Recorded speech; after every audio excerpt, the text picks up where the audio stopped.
Pengempon Pura Pasar Agung Sebudi Karangasem menggelar upacara pekelam di Pantai Watu Klotok, Glunggung. Upacara pekelam ini merupakan rangkaian puja wali di Pura Pasar Agung yang jatuh pada purnama kelima.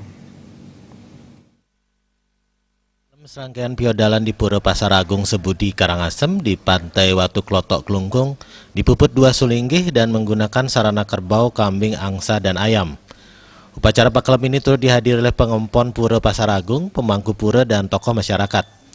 Piodalan di Pura Pasar Agung biasanya digelar selama beberapa hari.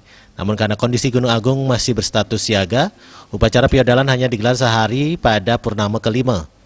Menurut Manggala Karya Piodalan di Pura Pasar Agung Sebudi Karangasem, Gusti Bagus Agung Suteja, meski piodalan digelar sehari, semangat umat untuk ngayah dan ngaturang bakti tidaklah surut. Piodalan ini menjadi kesempatan memohon kerahayuan, keselamatan, dan kesejahteraan untuk alam semesta. Hal ini menjadi sangat penting terlebih Bali dalam kondisi ancaman erupsi Gunung Agung. Purnama kelima piodalan ring Pura Pasar Agung kan benjang purnama kelima. Sebelum purnama kelima biasanya ngaturang pakelem ring puncak Gunung Agung. Situasi kondisi sana mungkin semua masyarakat sudah tahu dengan kondisi Gunung Agung begitu, dan beberapa petunjuk secara spiritual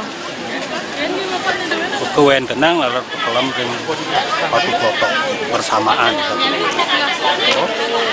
Tadi sampun dilaksanakan Selain ngaturang pakelem di Pantai Watu Klotok, Glunggung, upacara pakelem juga telah digelar di Puncak Gunung Agung.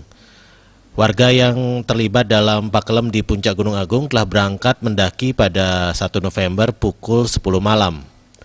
Riase, Bali TV.